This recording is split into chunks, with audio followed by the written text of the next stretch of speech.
Bonjour tout le monde, bonjour à toutes et à tous et bienvenue dans ce nouvel épisode de mon podcast qui est en fait le deuxième épisode de ma nouvelle série 30 jours pour améliorer ton français. Vous êtes nombreux et nombreuses à m'écrire pour me dire que vous adorez cette série. Alors du fond du cœur, merci et je suis très content qu'elle soit utile. Voilà, donc vous êtes de plus en plus nombreux et nombreuses à m'écouter. Merci beaucoup, ça me fait très plaisir. S'il vous plaît, pour m'aider, n'hésitez pas à partager mon podcast avec vos amis, avec votre famille, à laisser un commentaire sous les épisodes de mon podcast et à mettre un j'aime. Merci beaucoup d'avance. Alors, dans ce nouvel épisode, je vais vous parler de petites astuces pour parler comme un natif, pour parler comme un francophone. Quand vous apprenez le français dans les livres, vous apprenez la grammaire, mais c'est vrai que parfois, il y a une différence entre la grammaire des livres et le français parlé à l'oral par les natifs, par les francophones. La langue évolue, du coup parfois il y a des petites modifications de fait, il y a des petites différences entre le français des livres de grammaire à l'écrit et le français oral des natifs, des francophones. Et c'est pour ça que j'ai beaucoup de gens qui m'écrivent pour me dire qu'ils comprennent le français à l'écrit, qu'ils comprennent le français dans les livres, mais quand ils vont à Paris, par exemple, les gens parlent trop vite et c'est trop différent. Ils ne reconnaissent pas les mots, ils ne reconnaissent pas les phrases, ils sont perdus et ils ne comprennent pas tout. Voilà, donc c'est quelque chose qui revient beaucoup, donc je voulais faire un épisode sur ça aujourd'hui. Alors, la première chose, et j'en ai beaucoup parlé, c'est que dans les livres, et en général les élèves disent beaucoup « nous » au lieu de dire « on ». Mais les francophones et les natifs, si vous allez à Paris, si vous allez en France par exemple, vous allez entendre beaucoup « on ». En fait, les natifs et les francophones disent « on ». On utilise très rarement le « nous ». Alors, par exemple, on dit « on va au cinéma »,« on va au resto »,« on part en week-end à Deauville », on est allé en vacances en République dominicaine, on a bien profité, il y avait beaucoup de soleil, c'était génial. Voilà, donc on dit on dit pas nous en fait. Les natifs, les francophones utilisent le on. Voilà, donc c'est une première chose qu'il faut surtout pas hésiter à faire si vous voulez parler de façon plus authentique, plus naturelle. N'hésitez pas à dire on. Voilà, c'est quelque chose il faut que vous vous en souveniez et n'hésitez pas à l'utiliser. Voilà, c'est la première chose. La deuxième chose, c'est la négation. Alors vous avez, je pense, entendu que les Français à l'oral ne disent pas le ne, par exemple. Ne disent pas le ne. Alors, au lieu de dire je n'aime pas le chocolat, on va dire j'aime pas le chocolat. Ça veut toujours dire qu'on n'aime pas le chocolat, mais on va couper, on va enlever le ne à l'oral. Voilà, c'est devenu une habitude. Je veux pas aller au travail.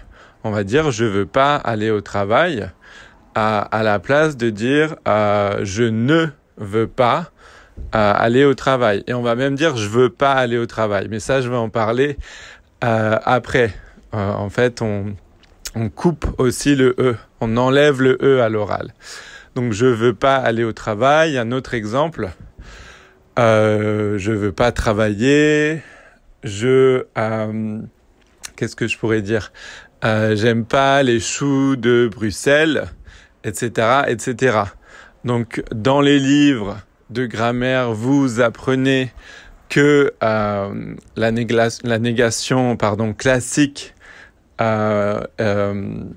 inclut le ne et le pas. Et à l'oral, en revanche, les natifs, les francophones vont enlever le ne. Voilà, donc ça c'est la deuxième chose. La troisième chose, et elle est un petit peu liée, c'est l'exemple que je vous ai donné quand j'ai dit je veux pas aller au travail. La troisième chose, c'est que souvent, avec le tu, par exemple, on va enlever le u, avec le je, on va enlever le e, etc., etc.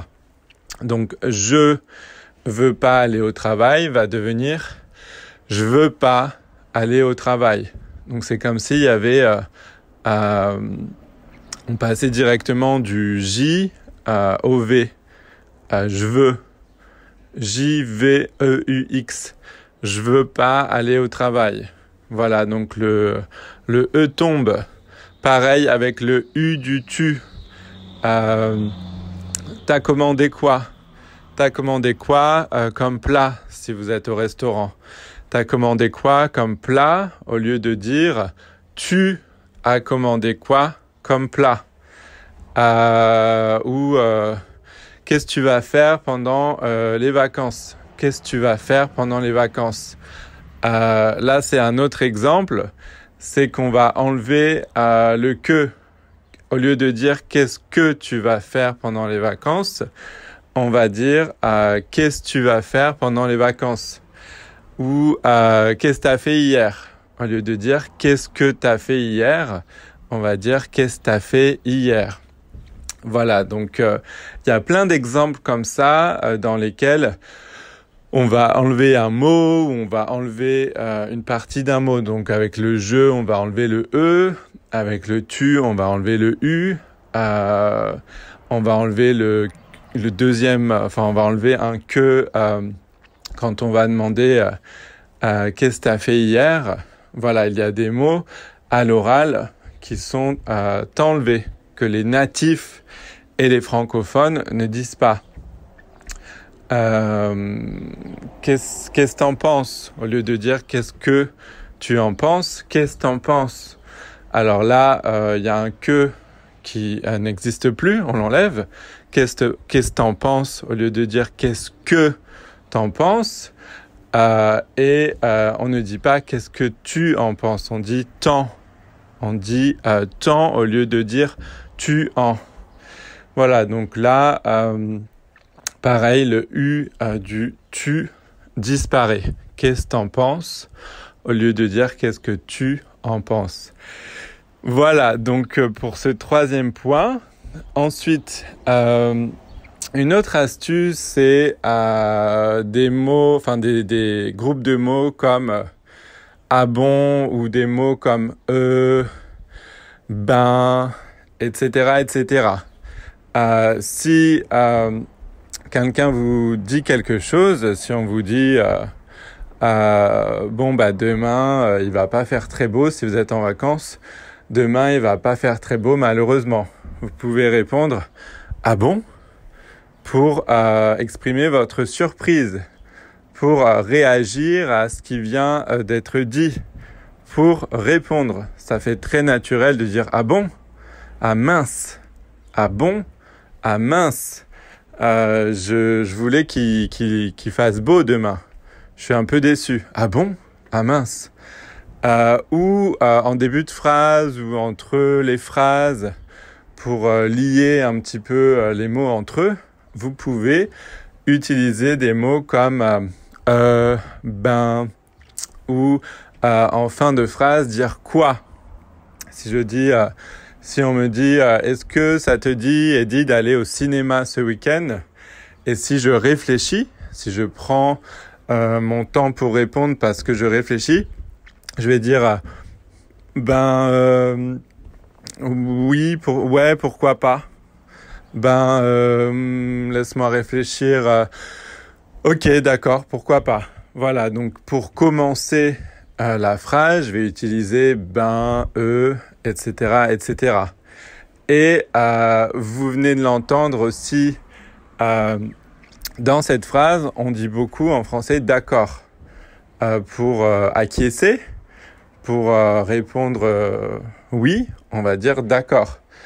Exemple, je suis allé faire les courses et j'ai acheté du produit à vaisselle. Je réponds d'accord, merci beaucoup. C'est pour montrer que j'ai écouté, que j'ai entendu, que voilà, je réponds à la phrase. D'accord, merci beaucoup. Donc voilà, bon, ben, d'accord, ah bon. Et en fin de phrase aussi, on peut rajouter quoi.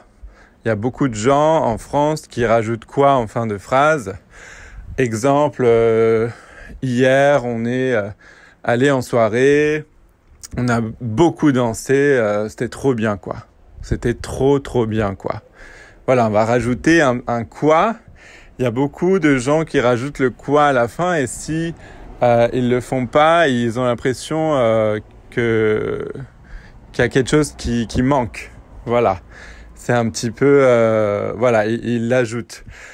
Exemple, on est parti en vacances, c'était trop génial, il y avait beaucoup de soleil, la mer était très jolie, il y avait des poissons de toutes les couleurs, on a vraiment profité, quoi. On a profité, quoi. C'était génial, quoi. Voilà. Donc on va rajouter ce quoi en fin de phrase. Voilà pour ce point. Et un dernier point, dont je voulais vous parler, c'est le oui, le ouais, le non, le non. Alors, les Français à l'oral souvent disent ouais au lieu de dire oui. Et souvent, ils disent non au lieu de dire non. Exemple en contexte. Eddie, ça te dit de partir en week-end la semaine prochaine, enfin le samedi 28 par exemple, et je réponds « Ouais, carrément ». Ça me dit « Ouais, carrément ». Au lieu de dire « oui », je vais dire « ouais ». Ah ouais, samedi, avec grand plaisir. Voilà. Et pareil avec le non.